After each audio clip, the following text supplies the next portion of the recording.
Hi, it's Maribeth Decker with sacredgrove.com, and I'm here with Elizabeth Harvey. We are going to talk about one of the hardest subjects I've wanted to write a blog about for a while, and it's about how hurting animals has haunted me. I was going to be more generic, but I'd rather talk about my experience. Um, and so I am hoping that what we share here today opens up some thoughts for you, and also because I've got Elizabeth here, some ways to experience some healing for us in animals. And so, yay! So before I introduce Elizabeth a little bit more, I just want to say here are the things that got me to talk about the subject. When I was in college, I took pre-med training, and one of the things that we had to do was do surgery, physical surgery on small animals. And why would you make 20-year-old kids work on little mice, rats, and turtles? And what that teaches you is beyond me. And they all passed away. We did use anesthesia, but they were terrified. I know there was pain, and I wondered what were we doing here? And it has always haunted me. Holy cow! I've done a lot of things to help, but I hope you can feel how much that bothers me still. And then as I got smarter about, well, where else is it? I think dissecting that dead frog. How many frogs? I know it doesn't seem like a big deal, but if you love listening to frogs in the springtime when they're all talking back at each other and you think, how many frogs and I'm going to say it this way, lost their lives for some little dummy high school. I mean, I liked looking at them, but not when I think about how many have been lost their lives for it.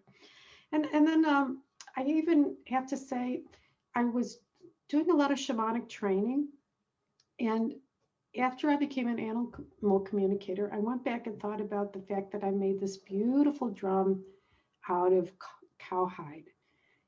And we never addressed any way of saying thank you to the animal. Here we are in a shamanic setting where you think you're communing with nature.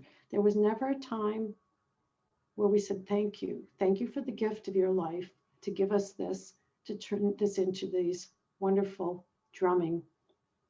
And I thought, wow, there's no listening or thoughts about this in a lot of areas of life. So I'm stuck with the memories and the guilt, even though I'm working through them. I've thanked my drum and I've thanked those animals, but I'm really wondering how we heal our wounds. And so I'm bringing Elizabeth in, and let me just tell you a little bit about Elizabeth. So hold on, and I'm going to let you talk soon. I asked Elizabeth to come and do this after she shared a story when you found that just the bones of a horse that looked like it had been dumped in the desert, a carcass. And that story that she shared, that you shared, Elizabeth, and how you honored that horse's spirit even after the fact was breathtaking to me. And so you have more wisdom to share with us in this area. So, a little bio. Elizabeth Harvey's art and poetry focus on recognizing people, animals, and land that have been abused or overlooked, as well as seeking more reciprocal relationships with nature. I love this language, to include healing for both humans and the rest of the natural world. Elizabeth works as a licensed mental health counselor, coach, and consultant in New Mexico. She received a BA in Romance Languages from Washington and Lee University, close to home for me, and an MA in clinical mental health counseling from New Mexico State University. Her additional training is focused on eco-psychology, human-animal interaction, narrative therapy, grief, and trauma. My hope is that you can help us, give us some ideas on how to talk about this and start healing our wounds. So, Elizabeth, welcome. Thank you so much, Maribeth. It means so much to me that you invited me to have this conversation with you, because these are all topics that I've been working through in my own life over a long period of time. So, I appreciate you sharing what that's been like for you and the chance to have this conversation. Thank you. I have to tell you honestly, I didn't even Google it because I'd rather hear it from you. I don't know what eco-psychology or narrative therapy are. So could you talk a little bit about that? I would love to, and I'm glad you're asking, because they really tie into some of the topics we're going to talk about today.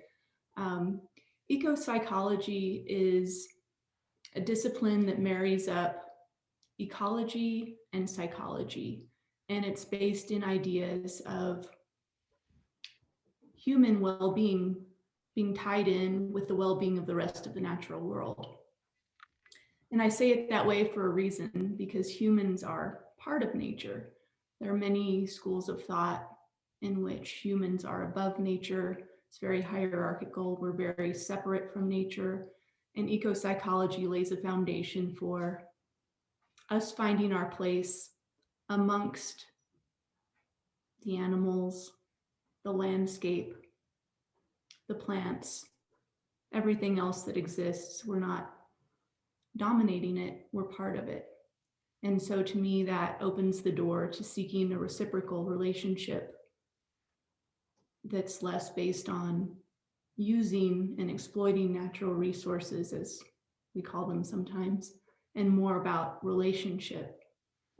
And, a writer, David Abram, called it the more than human world, in an effort to kind of counterbalance the way it's been for so long. That's beautiful. I mean, that's where I'm at. I didn't know there was a discipline. I'm so pleased. Yeah, and just to mention it, because I think we'll draw from these ideas in our conversation, but there's an amazing book by Robin Wall Kimmerer, who is a scientist and a person of Indigenous heritage, and that's really where I became more aware of these ideas of reciprocal relationship with nature and the healing possibilities there. Her book is called Braiding Sweetgrass, and it's just an incredible book. Thank you. Yeah, we'll see. We'll probably find a link to that somewhere and share it with me. Yeah, so you also asked about narrative therapy. You did. And that's something that I incorporate in my counseling approach. And I've also begun to incorporate that in work related to connecting with nature. And it does have some very specific techniques and interventions in the counseling world. But in general, the idea is that we all have a story of ourself, and it's shaped by many voices. When we think about who we are and how we would tell our story, and even internally, not just to others, we can identify messages that we received early on in our life that may not be true to the core of who we are, yet we carry them with us. Sometimes those are messages of inadequacy in some way, or you always do X, or having a certain thing going on, anxiety, depression. We think that's who we are. Narrative therapy provides a framework for saying, those are external. I am not my anxiety. I am not my guilt. And having a way to separate that out of the story. In narrative therapy, that's called an externalizing exercise. But so then you can think about your story in a more deliberate way in what you want it to be. That can bring so much hope for the future when we think about what our story could be.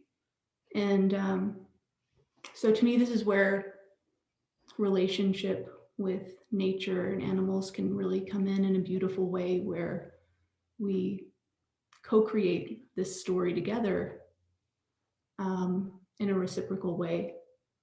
And that way of relating can change how we feel about ourselves and how we relate to others. I'm just so pleased and actually excited because that is what I'm trying to do for myself, is co-create with what's going on in the natural world and come up with a story that works for me about how we're going and how as a human race we're going to survive and keep wake up every day and say thank you for this lovely planet, and we still got it going. And I mean, I read a lot of science fiction, and it's a lot of it is so human based, and it takes away all the lovely stuff that we take for granted. I'm not sure that I want to survive into that. I don't want to be in that future. It could be a different story, right? Yeah. Yeah. This is the future I want to keep going. So thank you. And I love that because I know I've done a lot of, I guess I've done some narrative where I'm recreating my part and who I am in my own story. And so something must have drawn you to this focus. Are there personal experiences with the animals that got you to be in this area, working in this place right now? And can you share that with us? Absolutely, I'd love to. It's been a long journey. I grew up here in New Mexico, and my family is a farming and ranching family. So I had the opportunity to spend a lot of time in nature and with animals growing up. And that was a wonderful chance to get to know nature better and connect with animals. At the same time, my family raises cattle for beef. And so I've come to kind of a different place. It's been a really long period of evolution for me, in which now I no longer eat meat and I have a different experience of animals. And that's been a very long path that's just really become more prominent in my life in the past 5 years or so. Counseling is my second career, and I lived in the DC area for about 20 years, working in government. And then I moved home to New Mexico, went back to graduate school, and got into counseling. And that happened concurrently with having more time and opportunity to spend in nature. And so that really reawakened those interests for me, but it was also informed by what I was learning in counseling about relationships and healing. And, I think kind of a key point was as I was beginning grad school, we adopted a dog, and her name is Sammy, and you know about Sammy. And she had really been abused. She was emaciated. She had giardia. She had kennel cough. She was in terrible shape when we got her, and very traumatized. And she would not leave my side. I started calling her my golden shadow because she just was glued to me. She would not let me leave the room without her. If I tried to go somewhere, she was barking, crying, just had terrible separation anxiety. And we didn't know this was going to happen, but so we tried to work with her the best we could. And it just so happened that at that time, my son was about 4, and I've told this story with his permission before, so I'll tell it again. But he was really struggling to go to school. He had terrible separation anxiety, and dropping him off at school was a huge thing. And we had to kind of take a break from trying to start school because it was too hard on him, and it was too hard on me as a mom. But so enter Sammy, our dog, and we started bringing her in the car with us everywhere because she could not have us leave without her. It was too hard on her. Yeah. And lo and behold, my son just took to that so much, having her with him, that over a short period of time, if she was with us, he somehow became comfortable with getting dropped off at school if she came in with us to drop him off. And that was just miraculous because it had been so hard leading up to that. And so that was, gradually we were able to build on that to where he was okay going to school.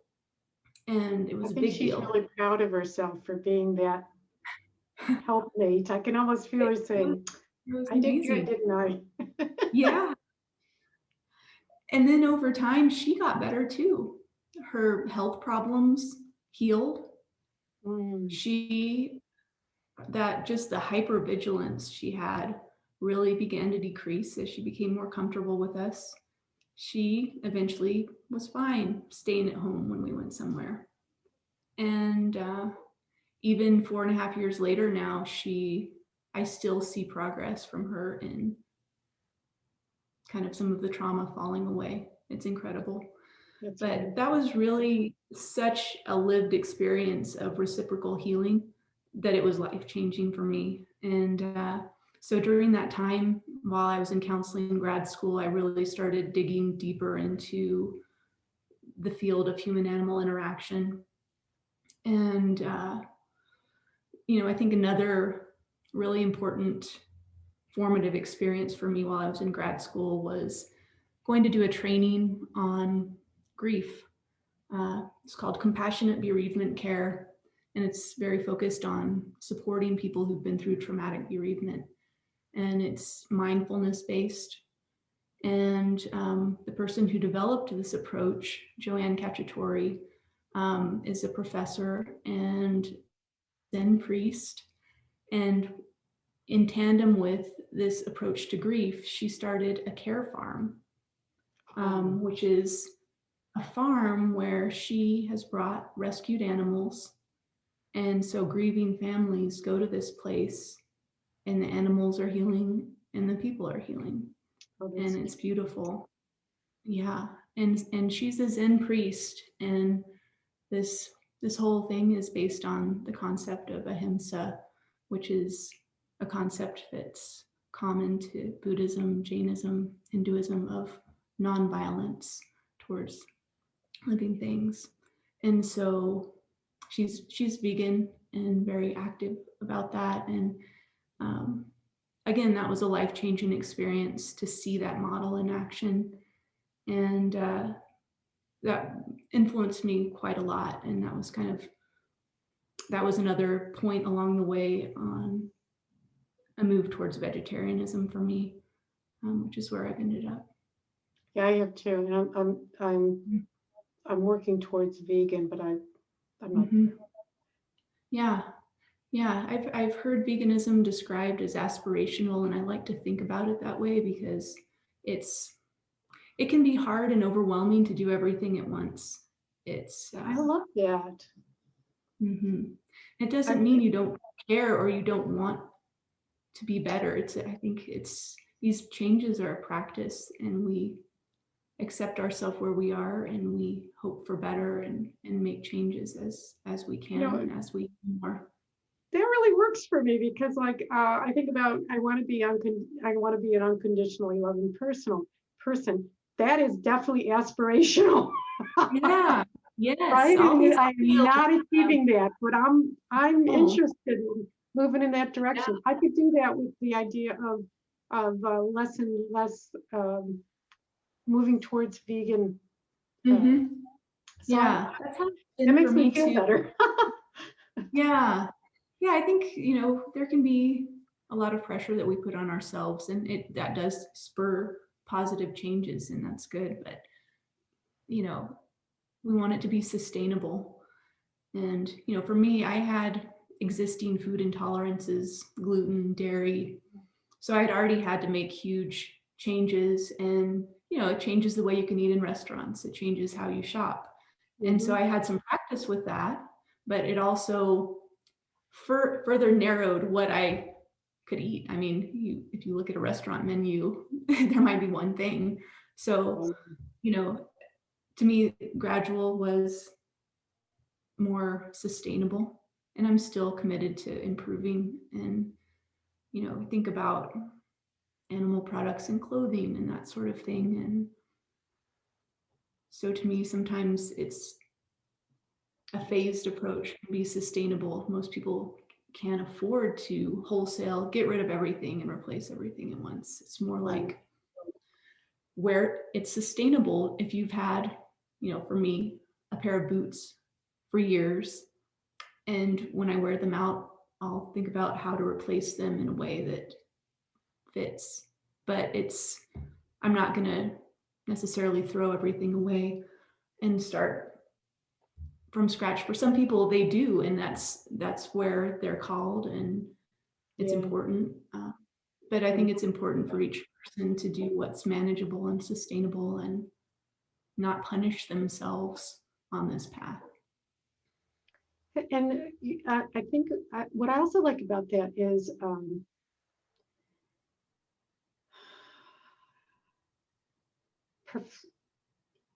it's a way of life that we would like to, how do we say it, invite others to consider. And one thing that turns people off really fast is holier than thou. Like, look how good I'm doing, Yeah. So it seems to me as I have to be who I am, and yet I don't feel, I want to be in a place where I'm compassionate and remember that I haven't reached that sainthood version of Ahisma. And so I want to be transparent about I've moved ahead, but I'm not there yet. And so I'm not going to judge you either. That's my intention. That's my intention as well. Your too is just to be there and ask people to think about it for themselves. What can they do, right? Yeah, absolutely. Yeah. You said that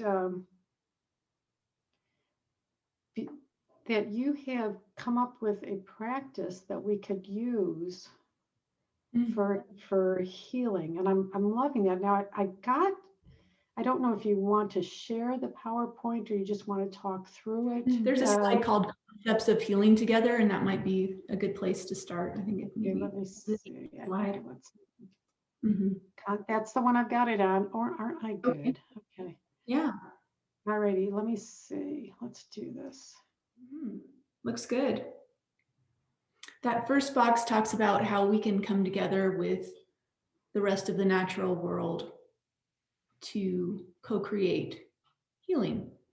And I put the concept of co-witnesses in there as well, because I think that's a really important part of the healing process, is witnessing and being witnessed. And sometimes when we feel like we don't know what we can do, we become aware of something very hard. Maybe our role in that situation is just to bear witness, which has a power into it. I love that. I'm going to stop just for a second, because that's one of the things that I have learned when we're connecting with animals with behavioral problems is if I see or understand or sense some of the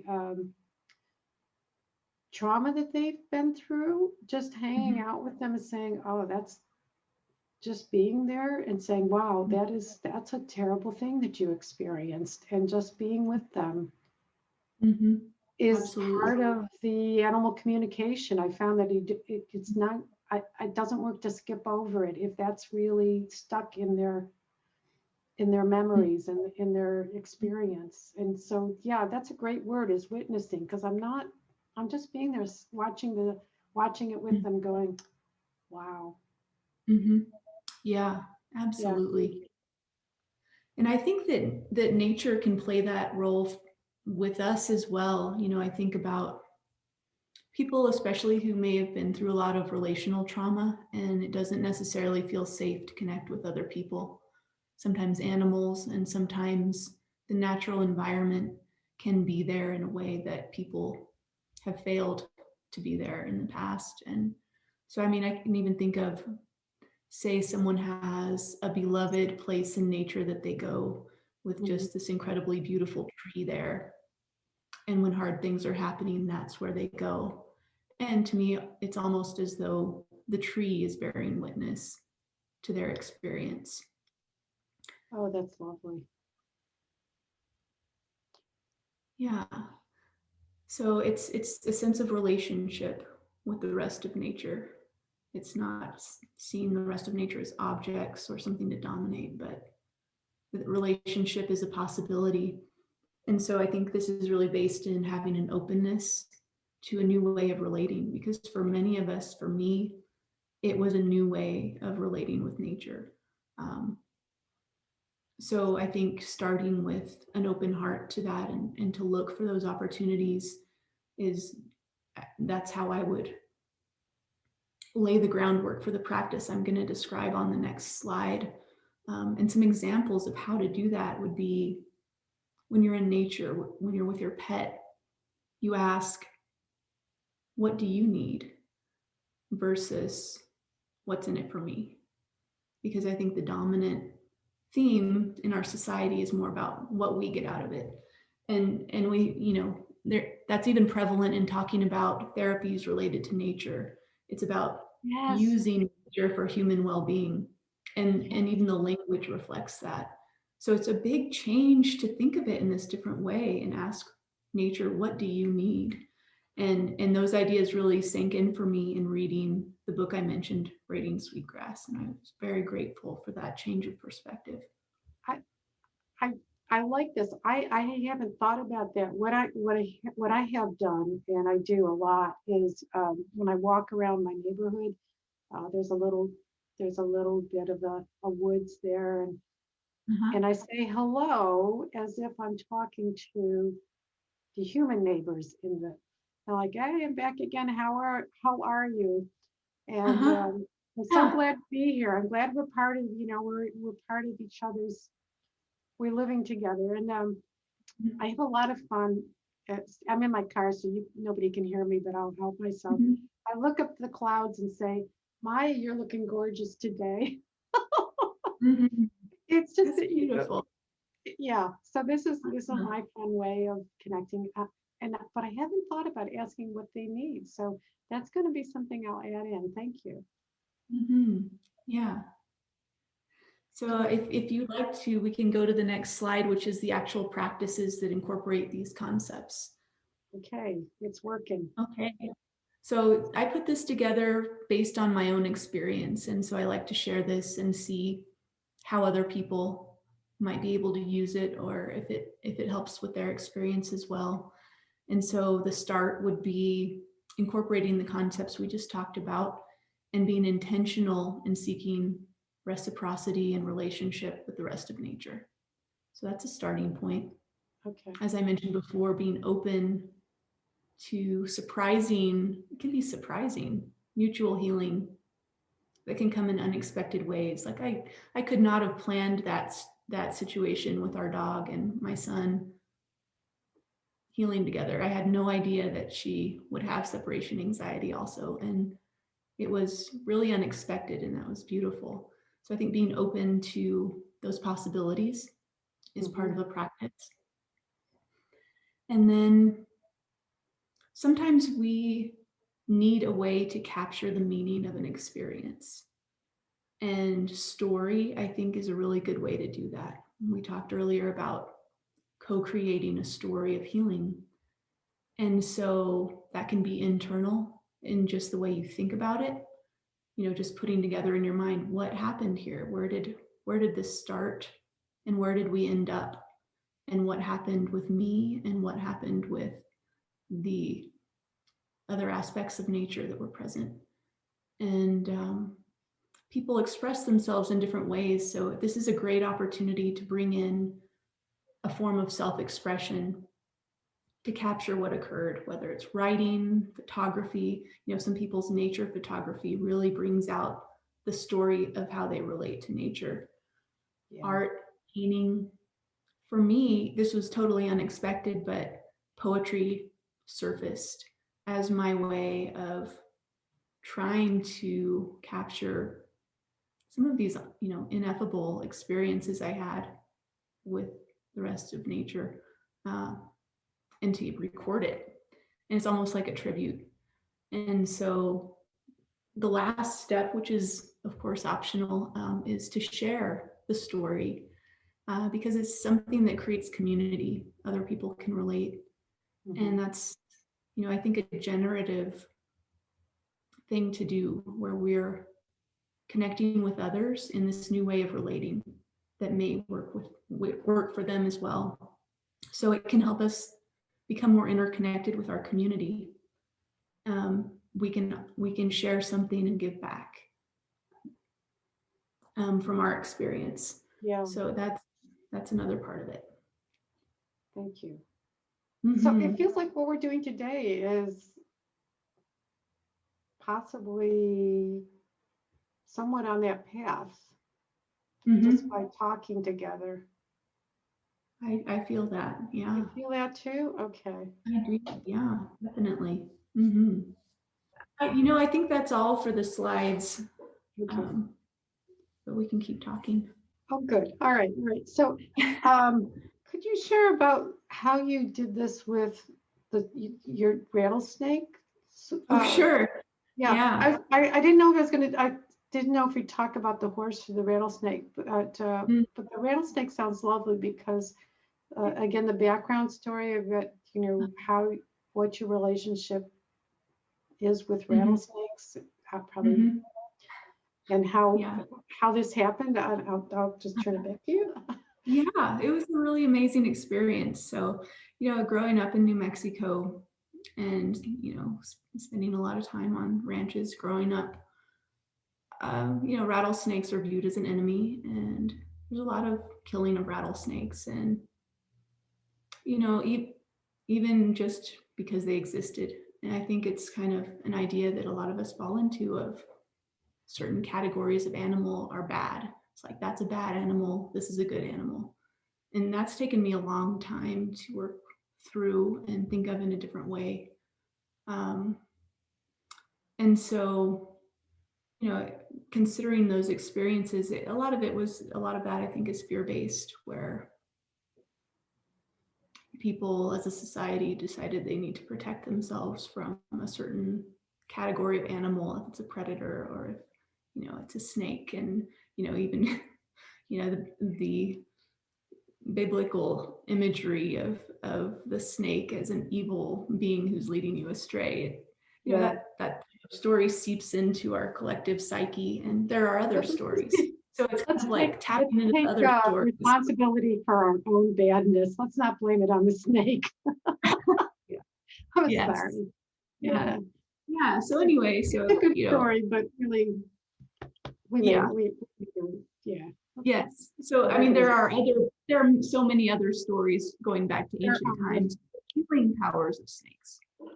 And so it's kind of broadening our awareness of why do we think about animals a certain way, and what are the possibilities. But so I was hiking, and for some reason this just came into my consciousness, about the rattlesnakes, and I wanted a different experience with rattlesnakes. And I was walking along a ridge having these thoughts, and it was kind of like a conversation in my mind with a rattlesnake. It was, thought of, I would like to see you in a respectful way. Let's not surprise each other. I don't want to do that. And I wasn't heavily focused on it. They were kind of lightly held thoughts. And lo and behold, I turned around and started my return trip. And right there under a creosote bush was a huge rattlesnake coming out from a hole.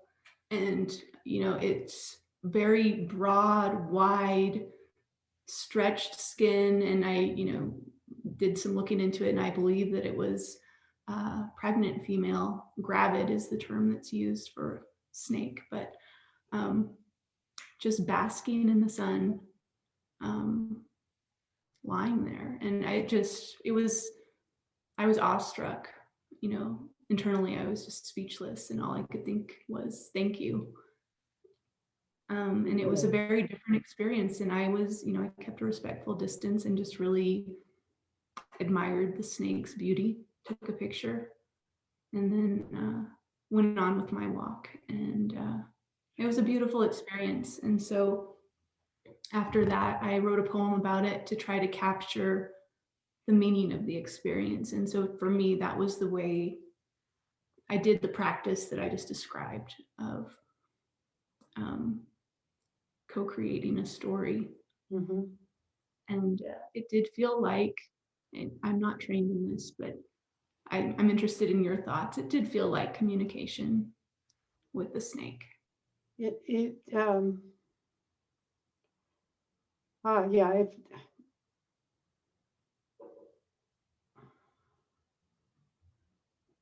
do you say? So there are, totems, like archetypes, and I almost feel like that there was how do we say, a lovely joy in being requested to be seen in a different way. And the response was, all right, I'm sending somebody up to say hi, just to let you know I got the message. Thank you so much. And the snake feels like it's an emissary almost, Mm-hmm. Yeah. to say how nice to be seen in a different way. I'm just, yeah. Mm-hmm. And that you were a gift to the snake as well. How interesting. It was reciprocal. And the vulnerability of seeing a snake who's gravid, going to have babies, there's just another realm of trust being given to you. Mm-hmm. Yeah, there's such symbolism with that.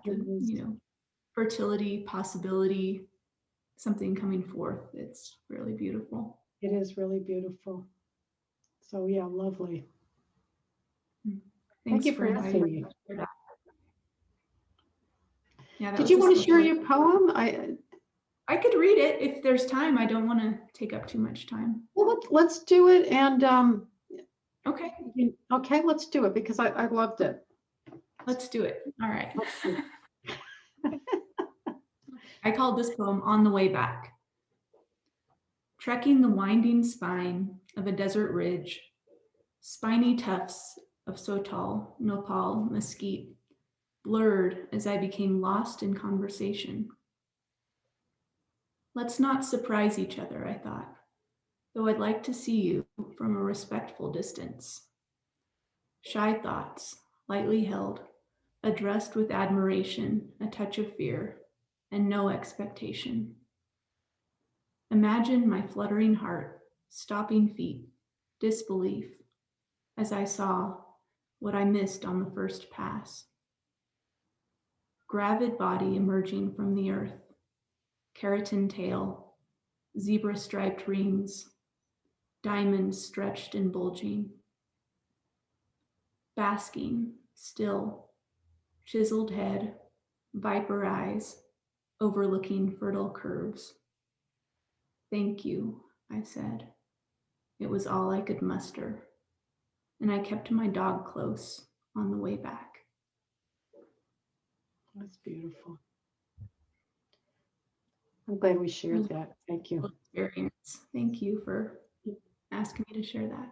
Yeah, I hope it's we all stop and think about those animals that we put into the bad category, and see if we can try another way of having a Mhm. relationship with them.